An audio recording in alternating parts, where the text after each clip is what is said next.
this reception in London. Can you tell us about that? Yes, sir. We had a very good reception, sir. Oh, is that so? Yes, we had a very nice time, and the people treated us real nice. Well, the papers reported that you were greeted with silence over there and with catcalls from the audience. Is that right? Well, I can't agree with them there, sir. No, the audience was very nice and very good. Were you there, Mrs. Lewis? I was there, but I wasn't at the show.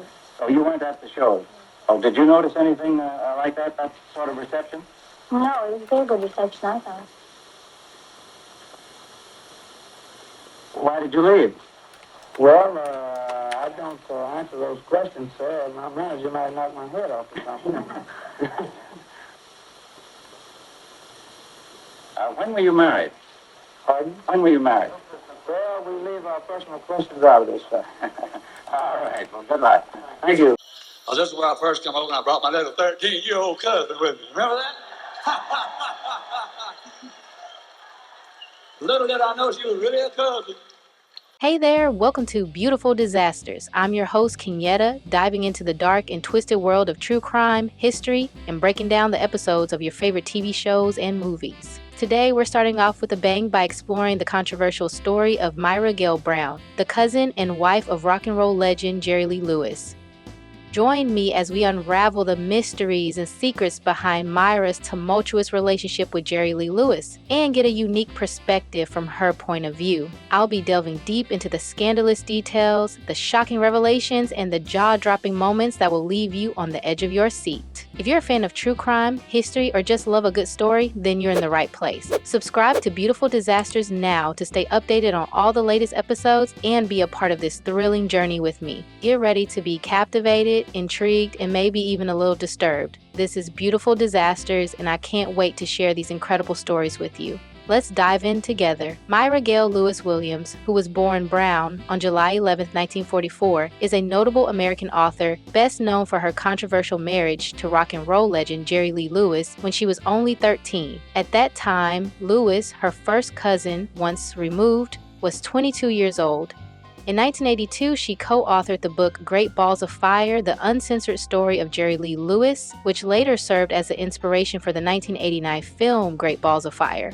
In 2016, she published her memoir, The Spark That Survived. Myra's family has a long history intertwined with murder, bootlegging, music, religion, and a fair share of chaos. Marrying young and within the family was a common practice for them. On her father's side, a relative named Jeremiah Lewis fled from Wales to North Carolina, though the reasons for his flight remain a mystery. Eventually, the family made their way west to Louisiana, where Myra's great-grandparents, Orilla and Leroy, tied the knot, both being cousins. Their meeting is quite a tale. As a teenager, Leroy was visiting his pregnant aunt when she gave birth to a baby girl named Orilla. Captivated by the newborn, Leroy declared he would marry her one day. Fast forward to 1888 when 14-year-old Orilla was visiting family and 32-year-old Leroy swept her off her feet at a square dance. They married the very next day, and together they welcomed 11 children. This is precisely why I say Myra's family is no stranger to the concept of marrying young. Let's shift our focus back to Myra. Myra's parents are J.W. Lewis and Lois Neal, who first crossed paths in 1942. At that time, 15-year-old J.W. was performing with a family band called the Mississippi Hot Shots. The band featured his mother Jane on piano, his brother Otis on fiddle and vocals, his brother Charles on mandolin, and a family friend named Claudie on steel guitar. Their performance took place at the American Legion Hall in the quaint town of Winsboro, Louisiana. When J.W. laid eyes on Lois, he became infatuated, to the point of attempting to run the man dancing with her off the road.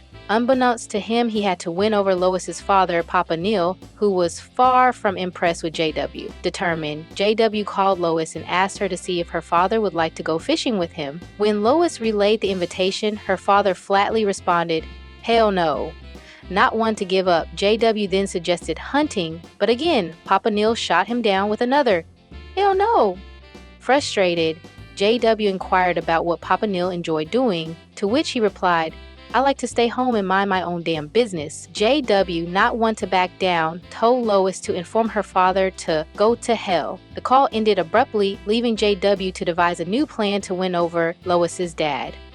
Realizing that his earlier tactics wouldn't help, JW decided to bring over a couple of cases of cold beer. When Lois saw her father and JW sitting on the porch laughing and chatting, she knew JW had finally cracked the code to her father's approval. A few beers and some good conversation had worked wonders. In September 1943, JW and Lois tied the knot, and before long their family grew with the arrival of 2 children. Myra Gale Brown, born on July 11, 1944, and Rusty Brown, in 1954, the family relocated from Louisiana to Memphis, Tennessee, after JW secured a position as a lineman at Memphis Light, Gas, and Water. He dedicated 13 years to the company until a workplace accident changed everything. While attempting to grab an old wire, it suddenly slipped from its covering, igniting his shirt and striking his left arm and leg. Fortunately, JW survived the ordeal and was granted a year of full pay to recover, along with a desk job. Following the incident, he decided to leave his electrician career behind and pursue legal action against the company, resulting in a substantial settlement. After finishing his recovery, JW decides to form a band. He had heard that his cousin Jerry was quite the pianist. When JW's grandmother caught wind of his plans to track down Jerry, she cautioned him, saying, "Jerry will ruin your life." She had witnessed Jerry's behavior firsthand. However, JW brushed off her warning and set off for Louisiana to find Jerry, who was now 22 and had been married twice, currently to Jane Mitchum. JW located Jerry at a small bar named the Hilltop Nightclub in Natchez, Mississippi. He attempted to persuade Jerry to return to Memphis with him to meet Sam Phillips and start a band, offering him a place to stay. Jerry, however, declined the proposal. Unbeknownst to JW, just a few months earlier, Jerry had made his own attempt to meet Sam Phillips at Sun Records. He and his father, Elmo, had sold a significant number of eggs to fund their trip, hoping to showcase Jerry's talent. Unfortunately, when they arrived, the place was closed, forcing them to head back home empty-handed. Jay, determined not to give up on Jerry, jotted down his address and phone number before handing it over to him.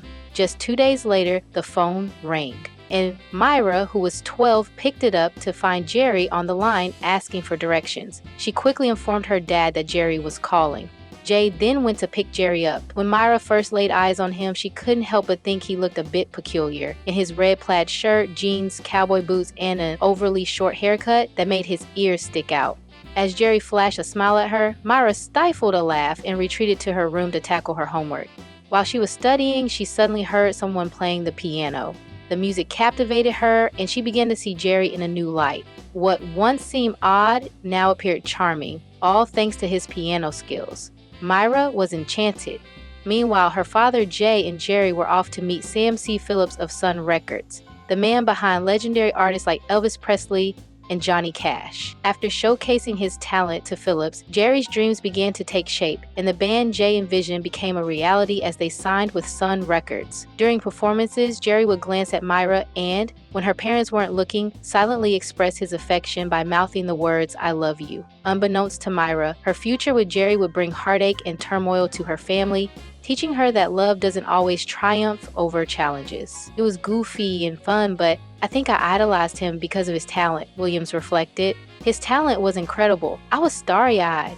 But at 13, I was the mature one in the relationship. Jerry would pick Myra up from school, and they would often enjoy ice cream, dinner, and sometimes catch a movie together. One day while they were out, Jerry leaned in and gave Myra her first kiss. She felt a mix of excitement and guilt, not wanting the moment to end.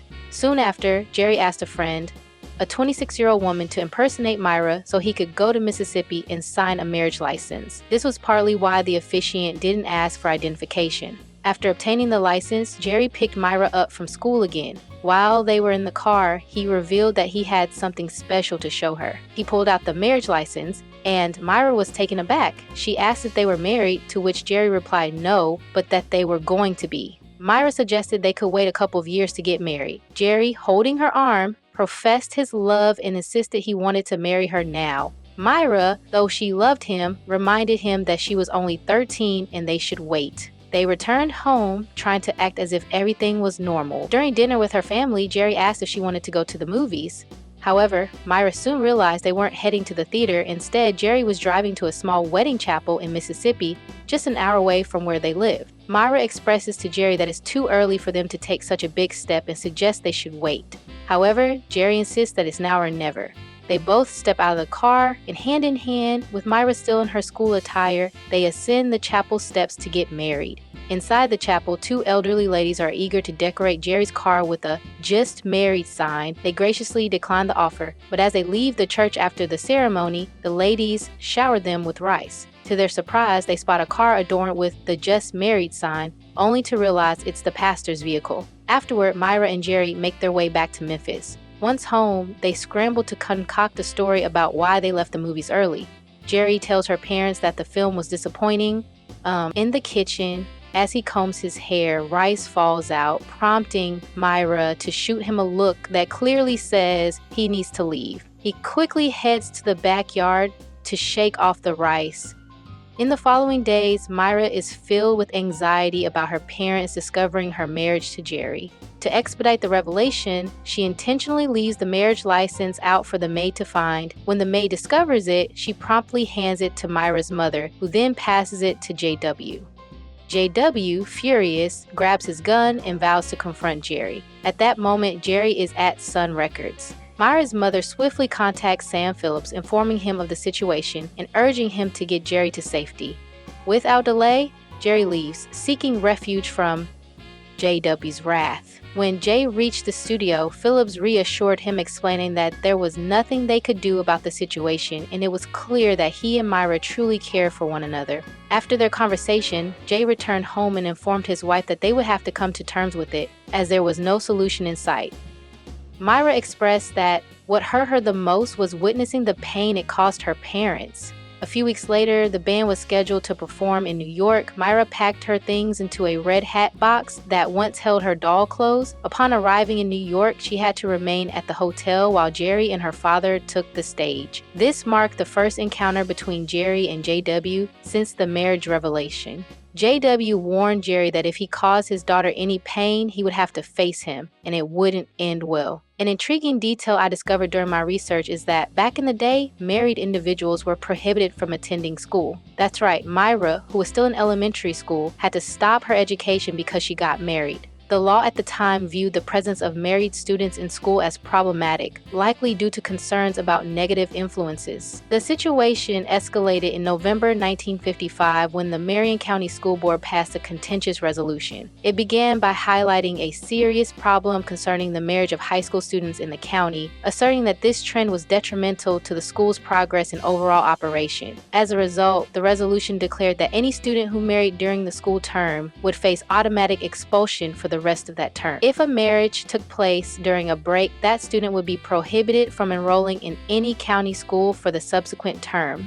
This decision was promptly communicated to all high school students. Fast forward to February 1957, when the young woman at the heart of this issue tied the knot. At just 18 years old, she was in her fourth year at Jasper High School and was looking forward to graduating in May, having consistently achieved high academic marks. Following the resolution, the board promptly prohibited her from attending school for the rest of the academic year, although she would be allowed to return the following year. A young woman's father-in-law initiated a writ of mandamus, aiming to have her reinstated so she could graduate in May. He contended that the rule was so out of touch with the school's objectives that it represented an abuse of discretion by the Board of Education. Since Myra was unable to attend school due to her marriage, she joined Jerry on tour. The couple soon purchased a house together. Myra quickly realized she needed to adapt to her new role as a wife, learning essential skills like cooking and cleaning. Meanwhile, Jerry focused solely on two things, as Myra put it: making music and loving her. Myra took charge of handling the cash Jerry earned from his shows, making deposits at the bank since it was a cash-only business. She also obtained a driver's license to drive the new red Cadillac Jerry had gifted her, though she had to have someone falsely claim she was 15 to get it. By May 1958, Jerry's career was gaining momentum, especially with Elvis Presley being drafted into the Army, which opened up opportunities for Jerry Lee Lewis.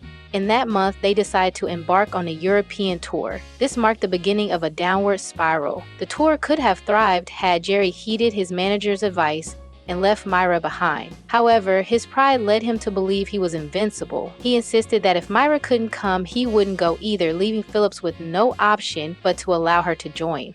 Unbeknownst to Myra, her marriage to Jerry was a precarious situation, teetering on the edge of disaster. No one had informed her of the concerns expressed to Jerry about her accompanying them on the tour. They quickly arrived in England to kick off their tour, receiving a warm welcome from fans and the press eager to catch a glimpse of Jerry Lee Lewis. Myra figured that since the press would be boarding the plane to interview the band, she might as well step off early. As she exited the aircraft, a man approached her, curious about her identity. Myra modestly replied, "I'm nobody." The man, intrigued, pointed out that she had just disembarked from the plane. When she confirmed this, he pressed further, asking who she was. Myra responded, "I'm Jerry's wife." When he inquired about her age, she fibbed a bit, claiming to be 15. This revelation didn't seem to faze him. The man's eyes brightened and he dashed off, unaware that Myra was speaking to a reporter. The next day started off well, but soon took a turn for the worse. The reporter Myra had spoken to dug deeper and uncovered the truth. She was actually only 13, they were cousins, and Jerry was still legally married to his second wife, Jane Mitchum, as he had never finalized the divorce. This shocking information painted Jerry not just as an adulterer, but also as a bigamist. With his young wife being just 13, the tabloids erupted, labeling him a cradle robber and a bigamist, with one sensational headline reading, "Cradle Snatcher Lewis Gets the British Rush." Outraged fans began to boycott his concerts, leading to performances in half-empty venues filled with booze. Some fans even confronted Myra and her mother during an outing, nearly overturning their car. The situation escalated to the point where Scotland Yard warned them they could not ensure their safety. Faced with this reality, they decided to return to America, hoping for a different reception, only to discover that the fallout had not subsided back home either. Jerry Lee Lewis experienced a dramatic shift in his career, going from earning thousands to just a few $100s. After divorcing his second wife, he married Myra on June 4, 1958, believing that this would demonstrate the strength of their relationship. Unfortunately, that wasn't the case. Soon after, they had to sell their home. Jerry was also responsible for supporting his parents and two sisters, but instead of asking them to sell their house, Jerry and Myra decided to sell theirs and move in with his family. One day, Jerry stormed into the room where Myra was and smashed her typewriter on the floor. He had heard from his sister that Myra was smoking and flirting with sailors while they were out. To this day, Myra is puzzled by the lie. She described her life as a nightmare, feeling the resentment from Jerry's family over their marriage.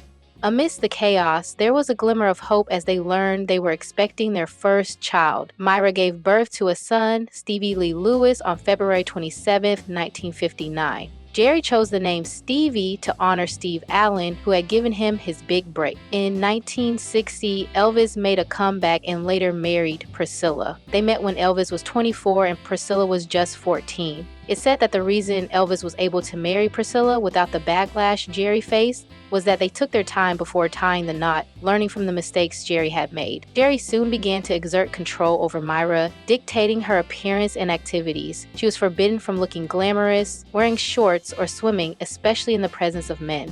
At just 17, Myra complied with Jerry's demands. On Easter Sunday, Myra, Stevie, Elmo, and Jerry's Uncle George were relaxing on the porch. Myra stepped outside to ask what everyone wanted for dinner.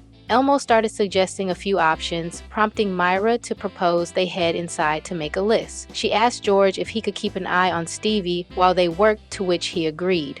After they finished their list, Myra returned outside, only to discover that Stevie was missing. Panicking, she asked George, "Where's Stevie?" But he responded, "Didn't he go in the house with you?" Myra dashed around searching for him, but he was nowhere to be found inside. Spotting the water hose Stevie had been playing with earlier, she followed it around the house to the backyard. There, she found the hose leading to the pool, and tragically, little Stevie was in the water. He had drowned.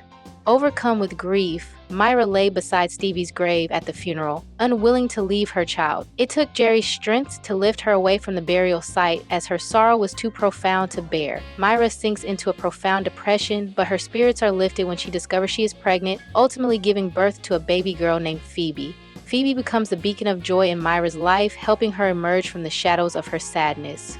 However, in 1974, Jerry's controlling nature intensifies, further diminishing Myra's self-esteem. One evening, Jerry returns home and announces that he is hungry. Myra, eager to please, recalls that a neighbor had prepared some sauce for them. She decides to make spaghetti, incorporating the neighbor's sauce. As Jerry takes a bite, he glares at Myra and declares that this isn't her spaghetti. Myra explains that she used the neighbor's sauce, but Jerry reacts violently, hurling the spaghetti at her. Jerry Lee Lewis soon shifted his career path, diving into the world of country music, where he found considerable success. In an episode of Who the Bleep Did I Marry?, Myra described Jerry as a mix of Dr. Jekyll and Mr. Hyde, never knowing which version of him she would encounter. One moment, he would be sweet and affectionate during their phone calls, and the next, he would erupt in anger after a concert, hurling insults at her. Unbeknownst to Myra, Jerry was battling substance abuse and alcoholism, and he even resorted to slapping her on one occasion. His behavior escalated from verbal to physical abuse. After 12 years of marriage, Myra received a call revealing that Jerry was out and about with other women. Reflecting on their early years together, she began to realize that Jerry had been unfaithful almost from the start, just 11 months into their marriage. Heartbroken, Myra made the difficult choice to end their relationship, taking her daughter and moving back in with her parents.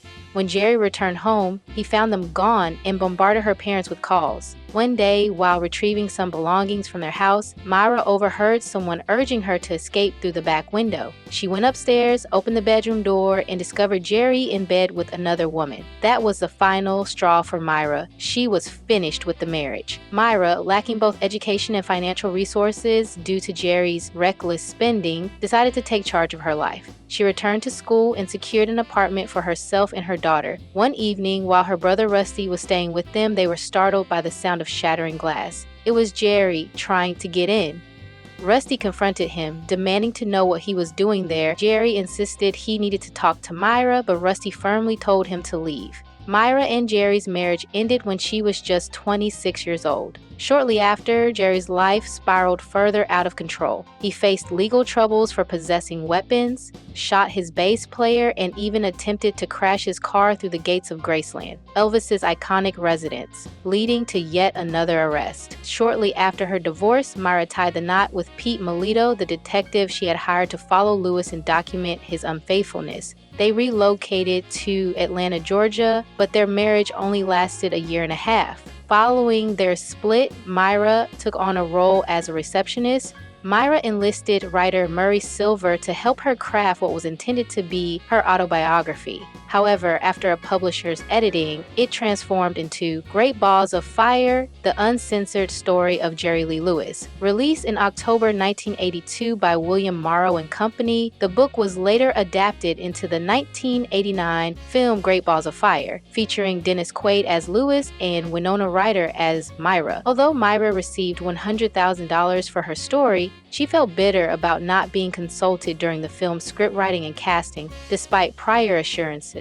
The producers preferred to keep both Myra and Lewis out of the project, but she made an appearance on the Memphis set nonetheless. While she found the actors to be talented and amiable, she was ultimately dissatisfied with both the book and the film. Myra had aimed to share a narrative of a woman overcoming adversity to empower others, leading her to publish her memoir, The Spark That Survived, in 2016. This book chronicles her tumultuous marriage to Lewis and her life post-divorce. Since 1980, Myra has been working as a real estate agent in Atlanta. In 1984, she married her third husband, Richard Williams, and the couple resides in Duluth, Georgia. They have been married for 40 years. Myra stated on the show, Who the Bleep Did I Marry?, that if she had a chance to do it all over again, she would. She would have chosen differently. Here's a tale of Myra Gale Brown and Jerry Lee Lewis's tumultuous marriage. I suggest checking out Season 8, Episode 5 of Who the Bleep Did I Marry? To get the full scoop. Jerry Lee Lewis was quite the chaotic figure. Seriously, what was he thinking bringing Myra along on that tour? It was a questionable decision, to say the least. He had his fair share of legal troubles, and there's still some intrigue surrounding one of his wives who passed away under mysterious circumstances. This situation definitely raises red flags about grooming. At the time, Jerry wasn't even divorced from his second wife, Jane. I'm still researching his story and plan to release a video about him soon. It's astonishing that marriage could hinder someone's education. How wild is that? I'd love to hear your thoughts on this entire saga, and if there are other stories you'd like me to explore. Until next time, take care of yourselves and each other.